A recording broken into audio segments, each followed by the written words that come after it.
Hi, I'm Casey Fiesler. I am an associate professor of information science at University of Colorado Boulder. And a lot of the research that I do is around technology ethics and especially research ethics.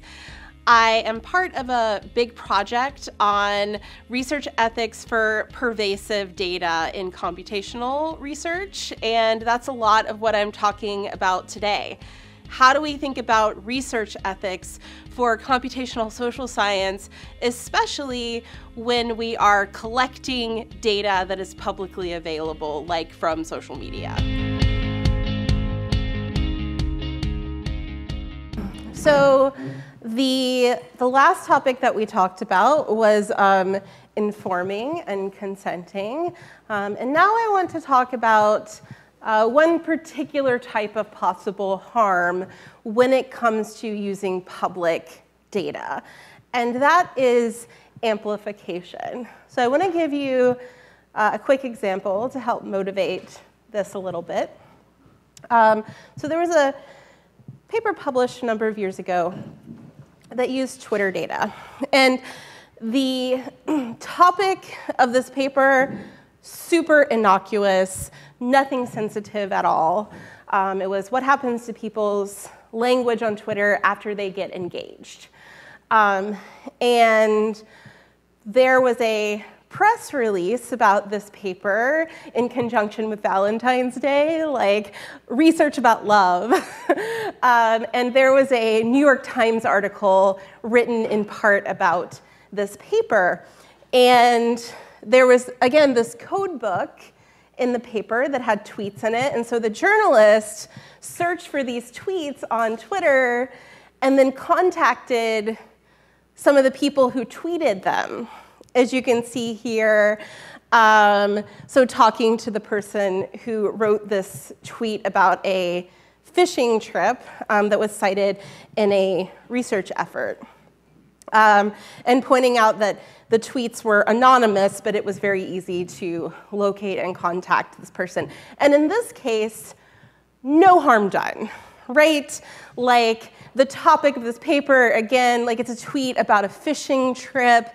There was no reason to think that the amplification of this content would be particularly harmful, I guess, unless someone just got a little creeped out that their tweet was in a paper, because again, most people don't know that this is the case. And one could think about the research itself, but also the journalist in this case as well, and whether this is a type of practice that someone would expect.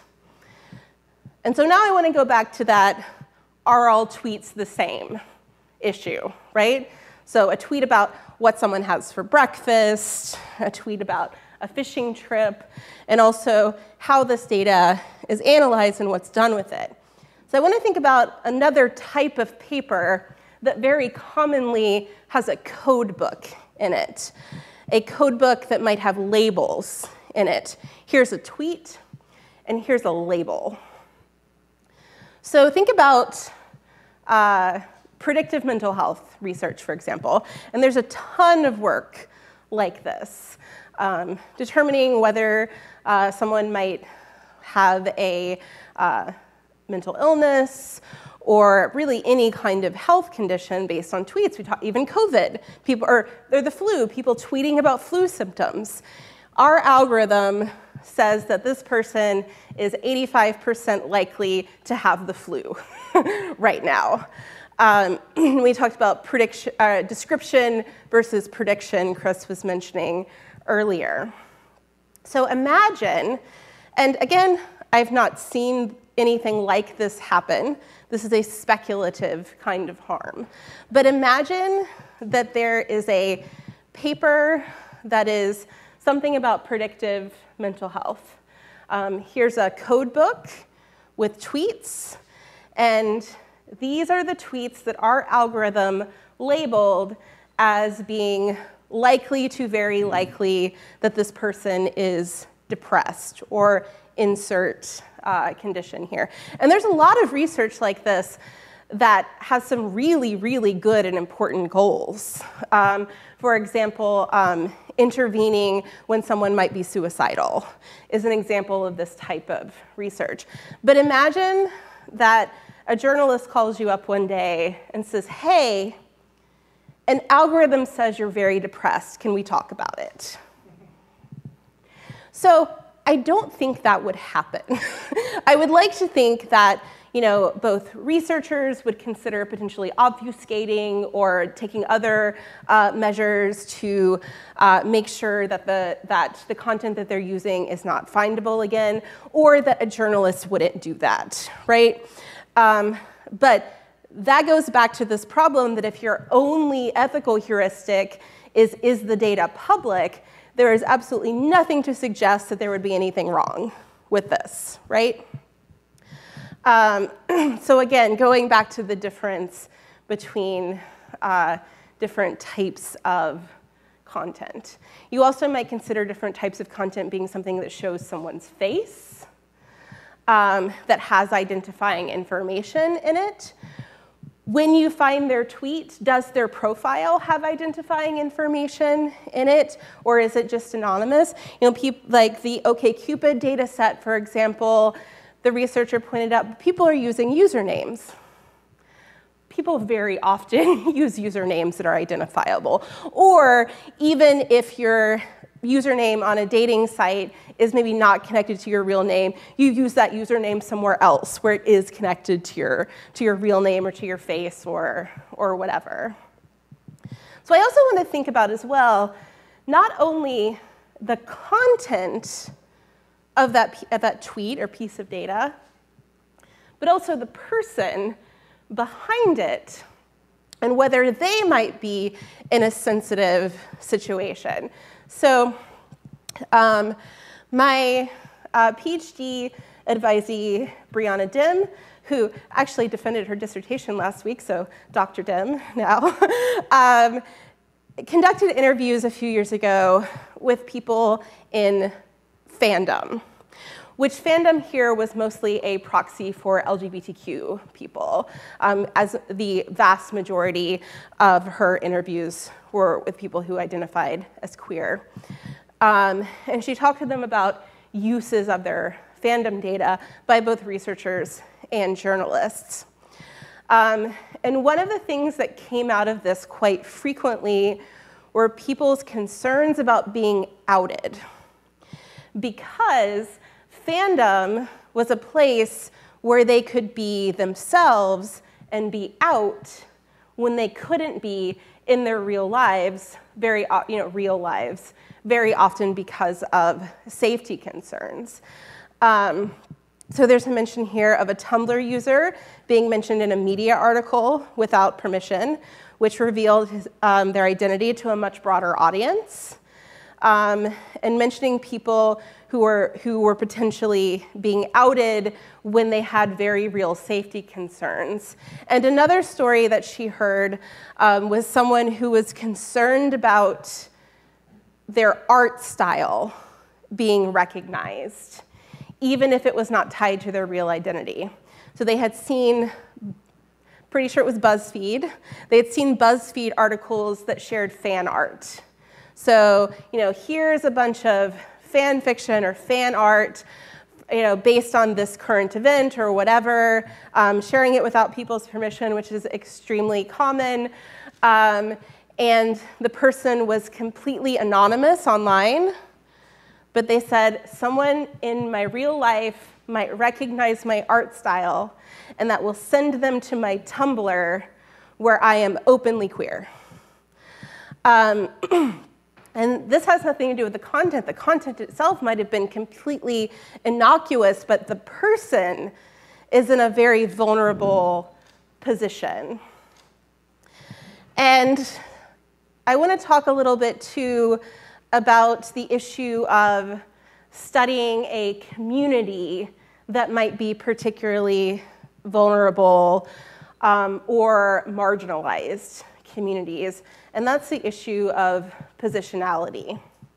So we talk about positionality a lot when it comes to human subjects research, right? Like you're conducting interviews. What is your position in relationship to this person, and how is that going to impact your rapport, for example? So I mentioned that one of my other PhD students Shamika did a study of Black Twitter. She interviewed participants on Black Twitter. She is a Black woman. She conducted those interviews. I did not conduct those interviews, I think for good reason. And so this is something that we often think about. Interestingly, we think about it more when it comes to that kind of research than we do when it comes to analyzing trace data. And one of the things that came up in Brianna's interviews as well was this idea of someone coming into a community who isn't there to begin with, parachuting in, not taking the time to understand the community, and then leaving. And again, here they were talking about both researchers and journalists. This idea of like coming in, taking some stuff, and leaving. Did you take the time to understand it? If you were thinking about positionality, if I'm interviewing someone, at least I'm getting their story, right? I'm asking them questions, I'm hearing from them, and then when I go back and analyze the data, I have their story based on the questions that I ask them.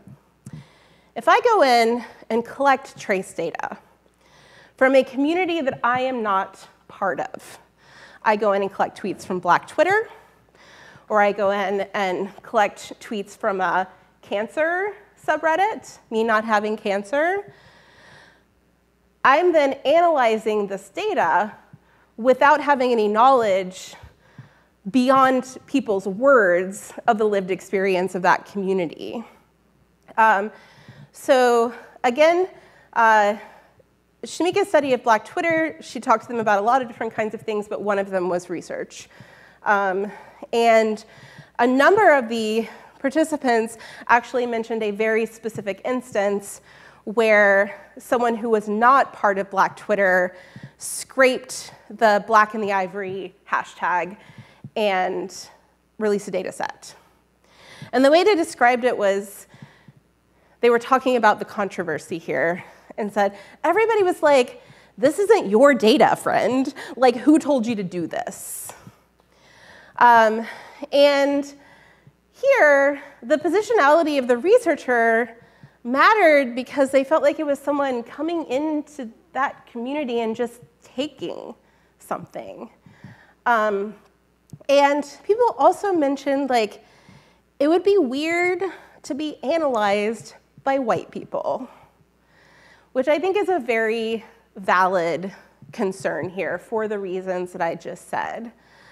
And someone else mentioned, I don't mind Black people reflecting and researching on these experiences because on some level it's a shared experience, and I think those voices need to be heard, but when it's a white person, it just comes off as colonization. Shamika has led 2 papers, actually 3 counting this one about research ethics. It's under review right now. One was about interviews and one was based on analysis of tweets, which we could analyze with her perspective, both because she'd already talked to people and because this was a community that she was part of. So we talked to people about the things that they would suggest for researchers who might be coming into this space. And one of the things that I actually think is really important is first, check your motives. Why do you want to study this community? Is it because you think it's a hot topic that will get published? Is it because it's data that's easy to get? What is it, right? If you are someone who is not part of that community, what is your motive for studying it? Have you spent enough time there to understand it? And have you engaged with people who are? I would not conduct a study of Black Twitter myself. I am very happy to support Shamika, who did this.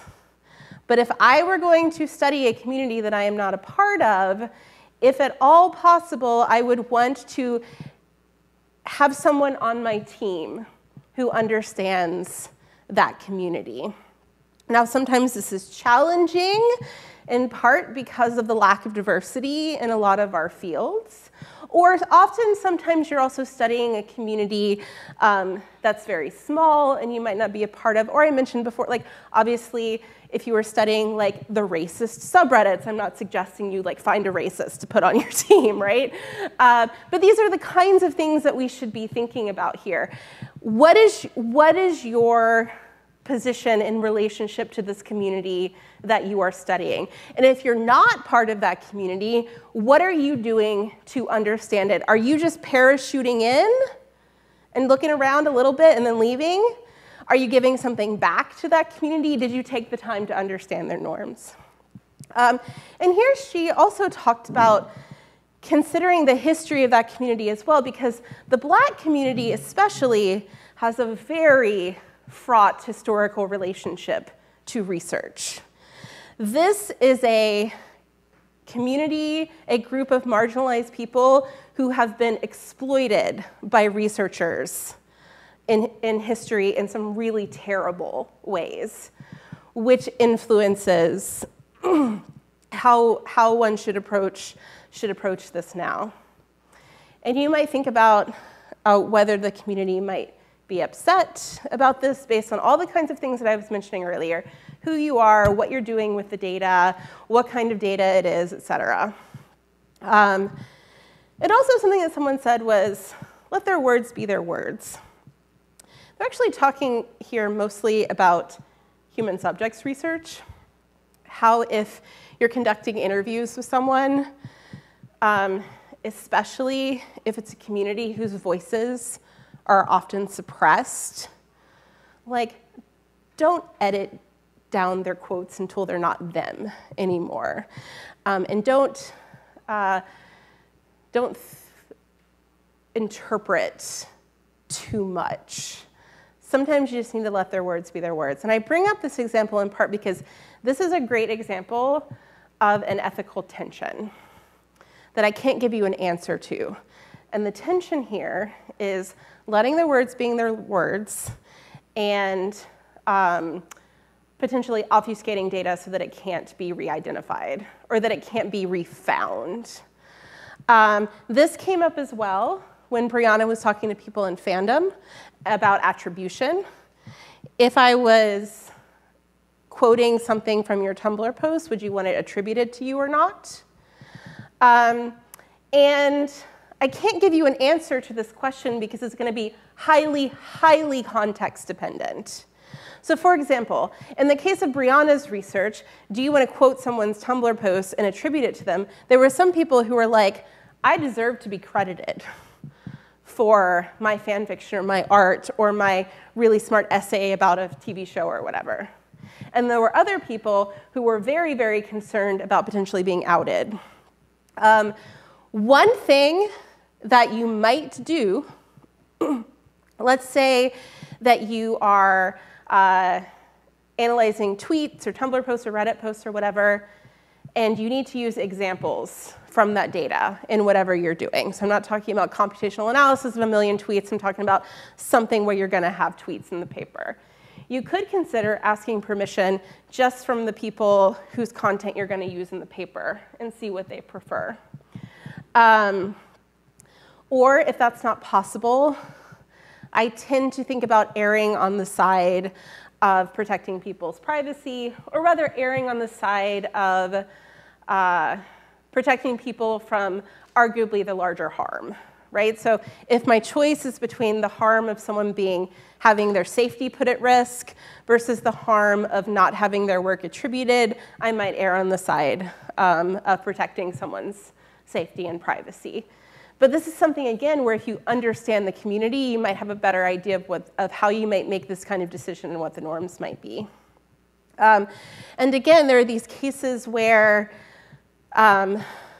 someone coming into a community that they're not part of, they might not also have this understanding of the sensitivity of the situation and the kinds of harms that might come out of it. And in this case, a lot of people were really concerned that their YouTube videos of going through gender transition might be used to build a technology that would be actively harmful to their community. Like, here's someone being very vulnerable and putting this information about themselves online. And then they find out that even if this was not the intention of the researcher, that their video might be used to help build a technology that could be used to identify trans people. So you can see why that would be really upsetting as well, which then brings me to the next topic I wanted to talk about, which is uses and unintended consequences. So everyone here is doing well-intentioned research, I'm assuming. You know, we are scientists, we are researchers, we are scholars, and with the occasional exception of let me do something because it's never been done before and I just want to get a publication, we're doing things for good reasons, right? It's for science, it's to help people, whatever it is. But there are sometimes downstream effects or unintended uses. So, for example, I'll bring up this study again of the facial analysis and sexual orientation. The intention behind this project was to show that this could be done as sort of raising an alarm, right? And in the paper, they mention as well, like, oh, look at all the horrible ways that this technology could be used.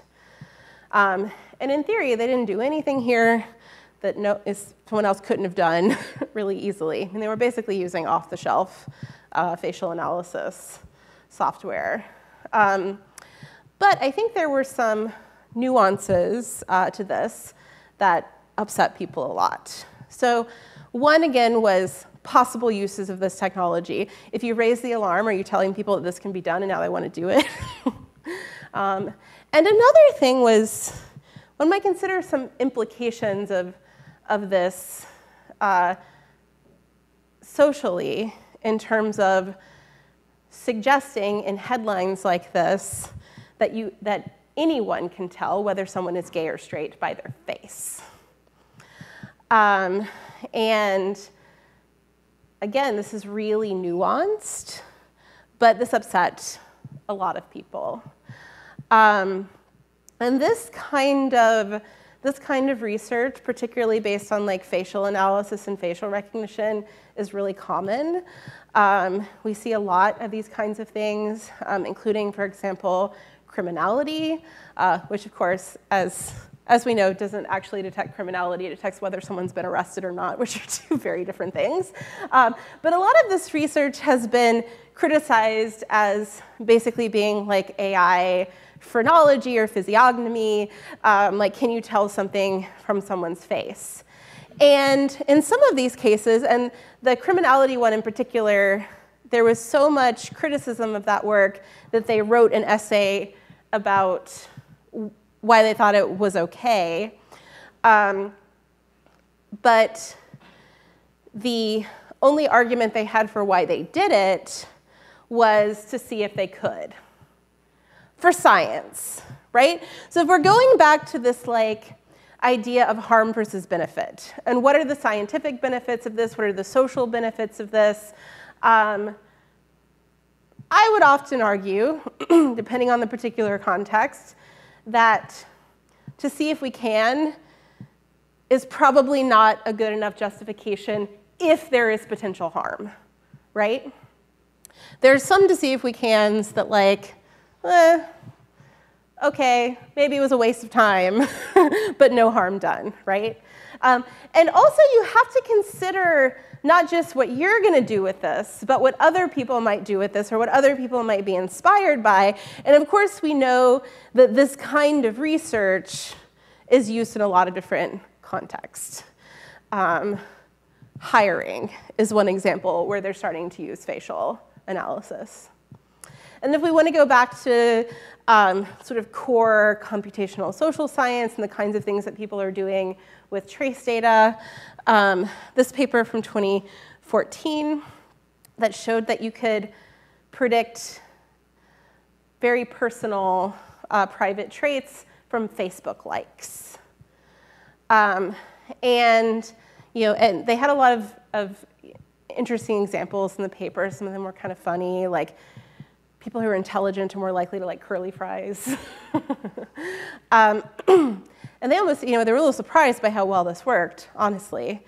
And in the paper, they're like, this has considerable negative implications.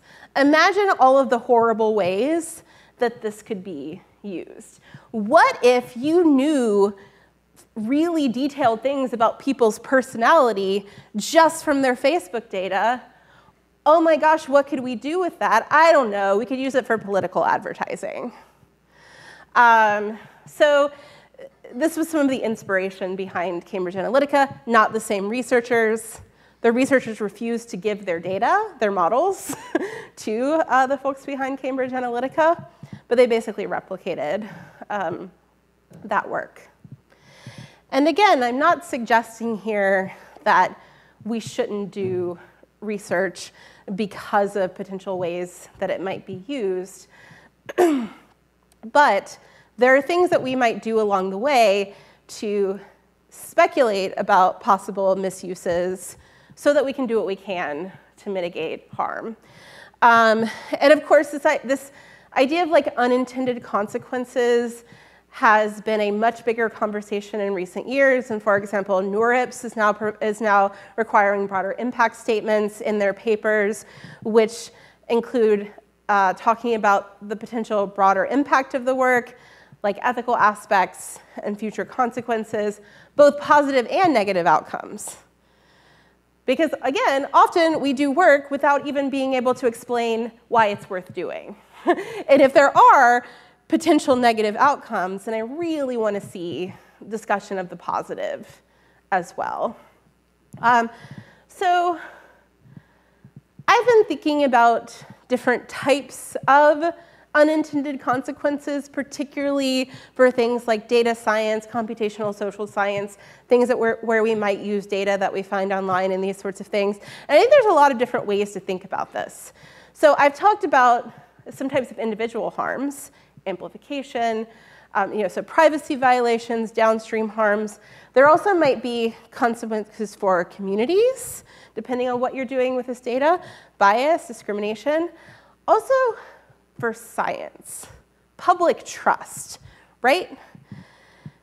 When we see in the news a research ethics scandal, this harms the public view of science. And right now, this is incredibly important. There is a whole lot of anti-science attitude in the world right now. And one of your obligations as scientists, as a researcher, is to not contribute to that. This is one of the reasons why it's incredibly important that we do everything we can to be as ethical as we can, because we don't want to contribute to mistrust in science.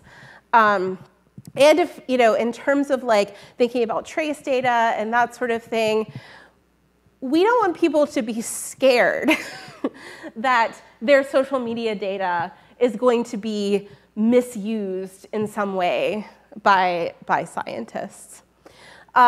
We can also think about consequences for society, impact on large social structures, elections, and bad actors, like unintended uses, bad people doing stuff with your research or the system that you're building or whatever.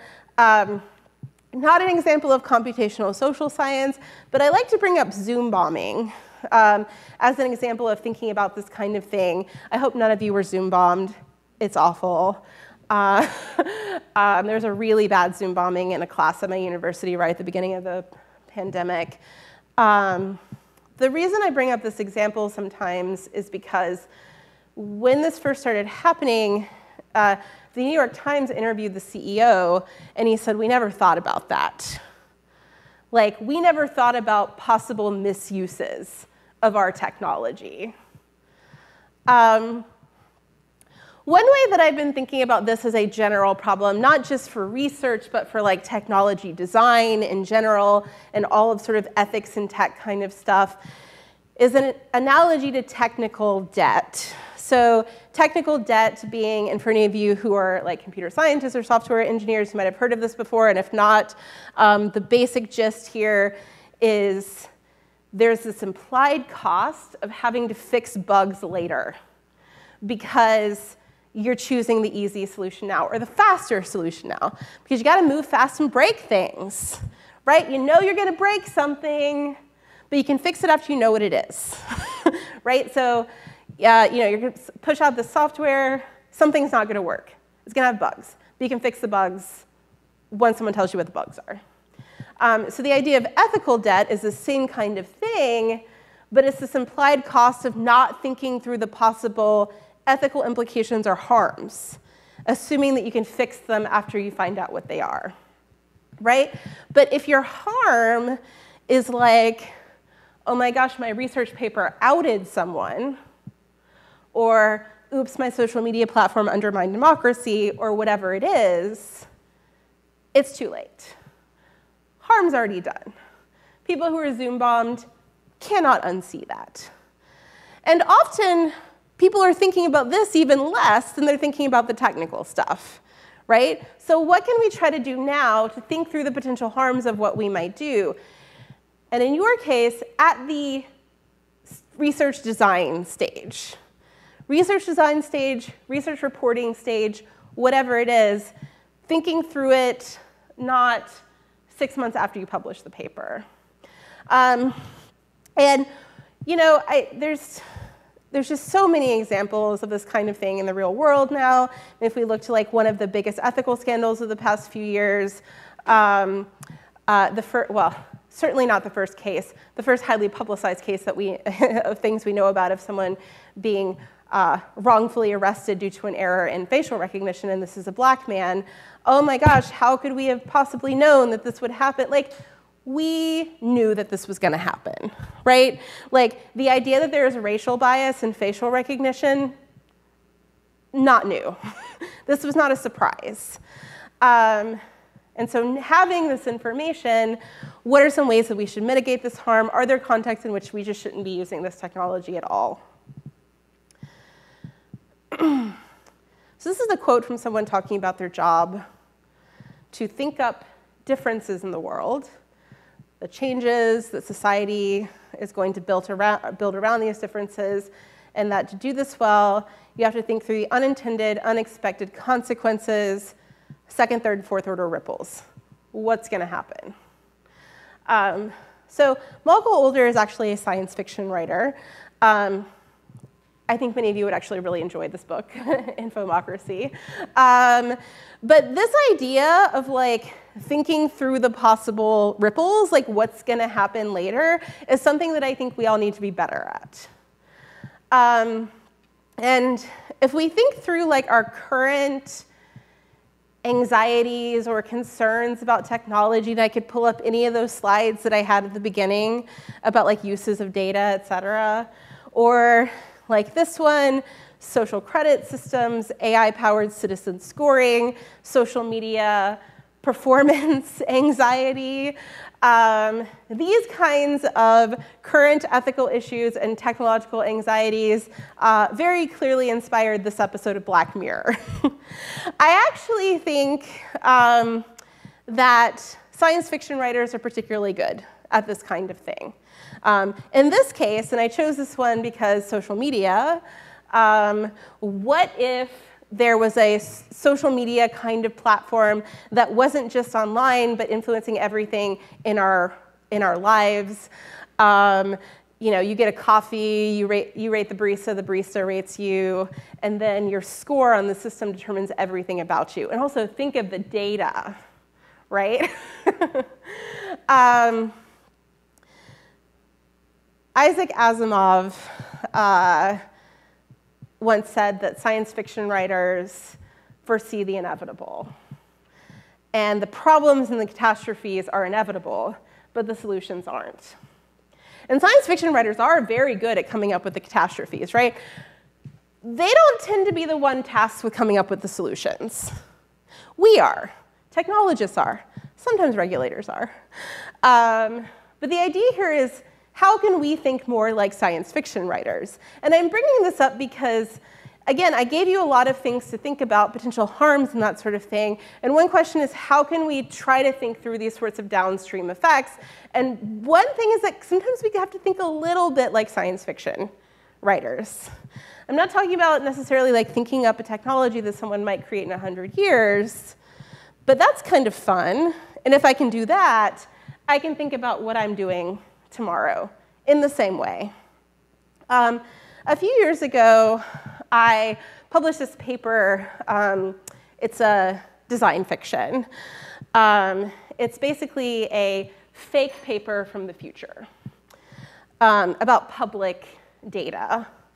And this paper describes a system called Livestream, which is basically an always-on,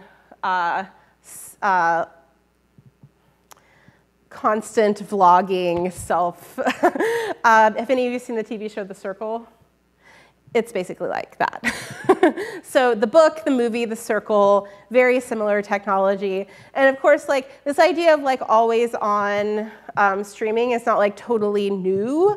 I mean, we've had folks doing this since the 90s, really. And then we see things like Google Glass and wearables and these sorts of things. Like this is not totally outside the realm of possibility that we might end up, not in the super distant future, having something kind of like the technology in The Circle, where I have a little camera, and I'm just showing everything, everyone everything, all the time. We end up with like all of this information about people's lives.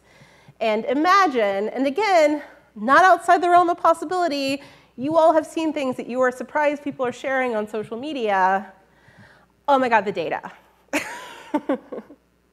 And you can imagine all of the things that computational social scientists might do with this kind of data. Everything from flu symptoms to like gender performativity, fan fiction production, stargazing data, behavioral analysis of non-users based on everything that people are seeing about other people, lots of kinds of things. So I use this like potential future technology to speculate about the kinds of harms that I think today's issues of public data are starting to tease out, that we're starting to see. So the first one was someone doing a study to develop an algorithm that can determine whether someone's going to drop out of college.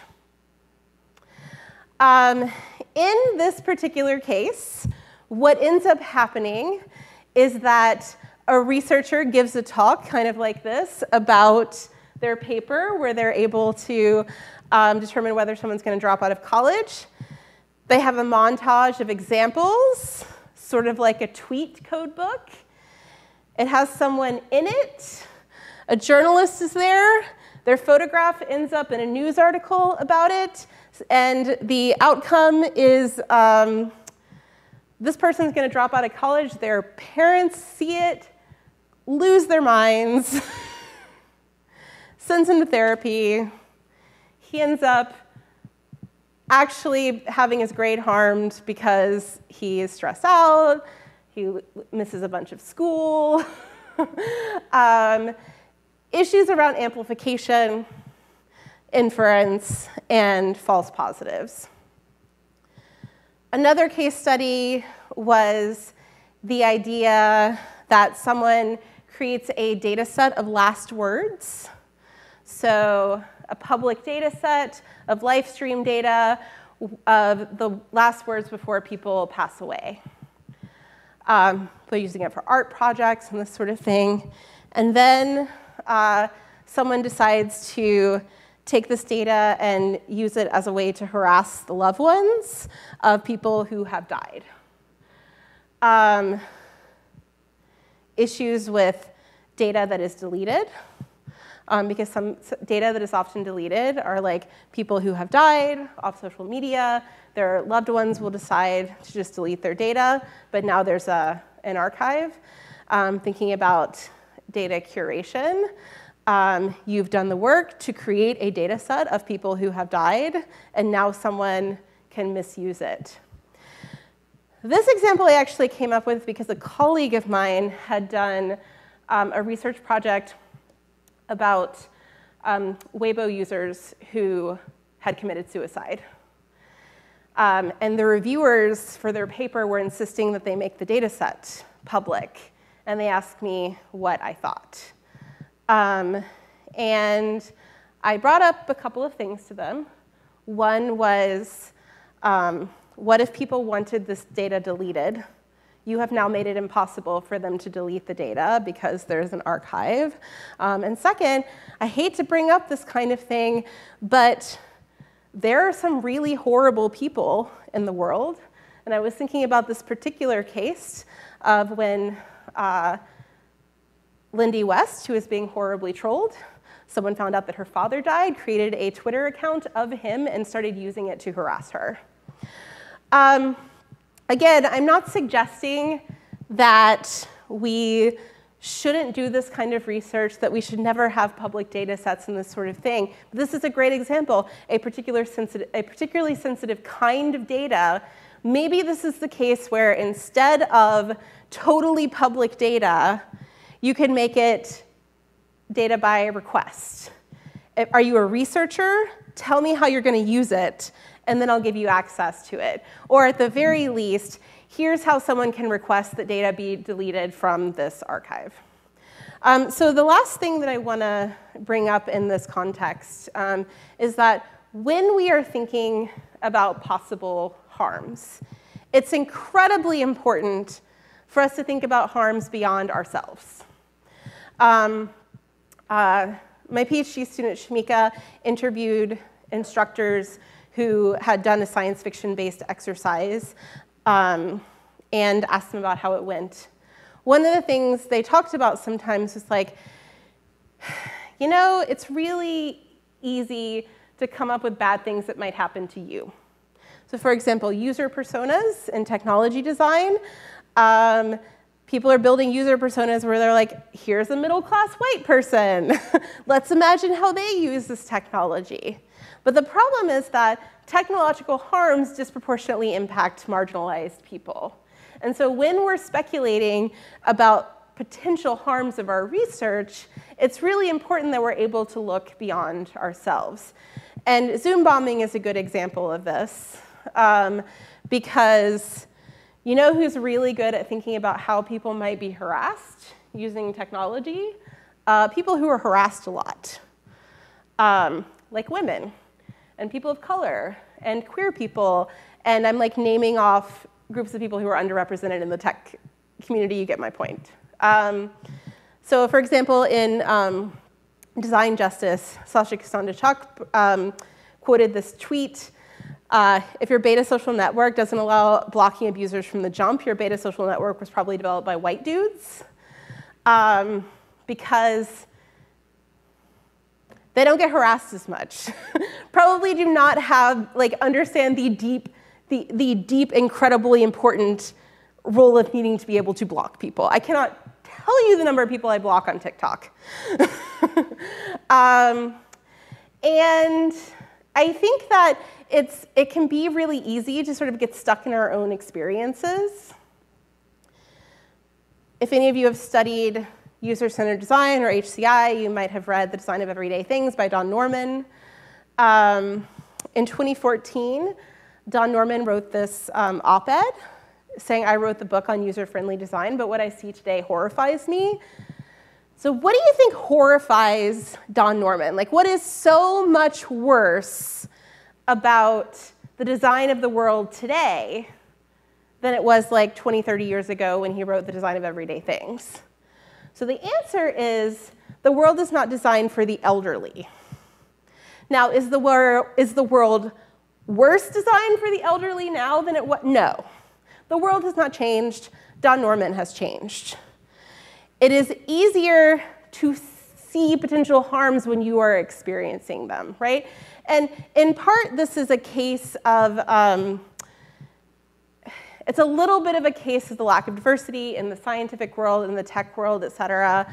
But I also don't want to suggest that it is on the shoulders of marginalized people to solve all of these problems. Having more people in the room is really important, but it's also important for us to be empathetic and to think outside our own experiences.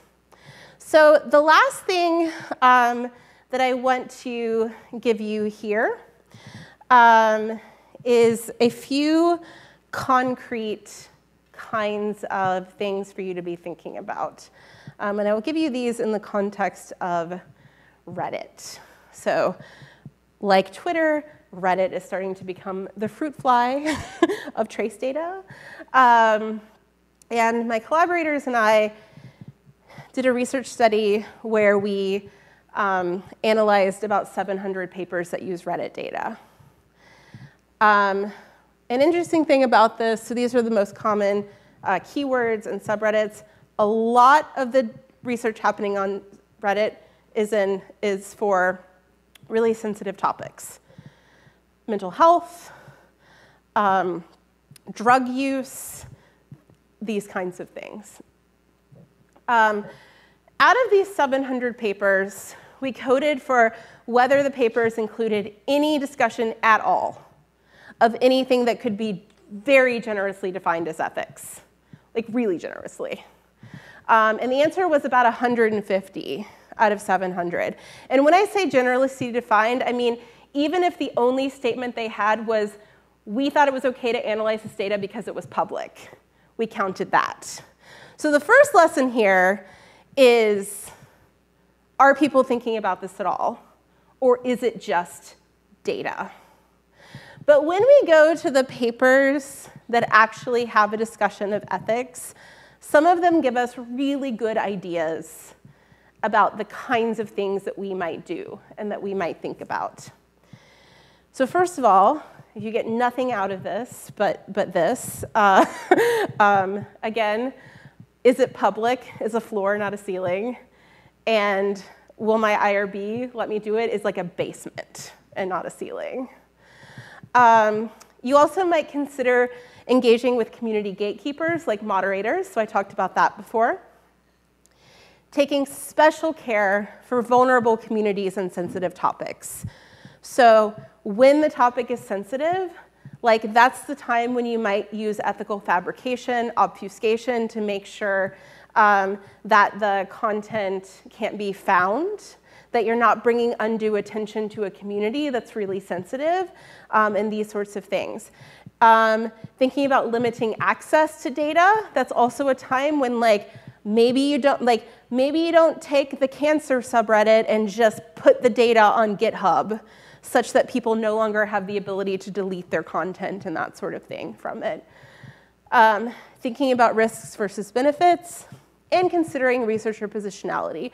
There were actually some really, really thoughtful statements about positionality in some of these papers. And if I could give you one piece of advice based on everything that I've said, it is write about your ethical considerations in your paper. Put it in the methods section as part of the methods. All this stuff that you're thinking about is not useful if you don't put it on the page. This is how we learn from each other. I learned things from the people who wrote about this stuff in these Reddit papers. And this is how we build these ethical kinds of norms as a community, and we learn from each other. The papers that I've written that use comments on news articles as a data source, I've got 2 paragraphs of why I think it's OK to do that. You can write about these things. You can think about these things. And I hope that I've given you a bunch of things to think about. What are the potential harms or negative impacts of your research? What can you do to mitigate those potential harms? Is there benefit to the research? And who does it benefit? So for example, if you are studying a particular community, what are you doing to make sure that your research is actually going to benefit that community? And so then my very final slide, because I think this is an important point here, critique the things you love. If you love the kind of research that you're doing, if you love your research community, if you think that what you're doing is important and valuable to the world and amazing science, which it is your obligation to critique it in order to make sure that it is the best that it can possibly be. The reason that I do this work and that I talk about these things to people like you is because I want to make sure that we as a scientific community are doing good for the world. And sometimes we make mistakes, and that's okay, because then we learn from them and the rest of us can do better. Thanks.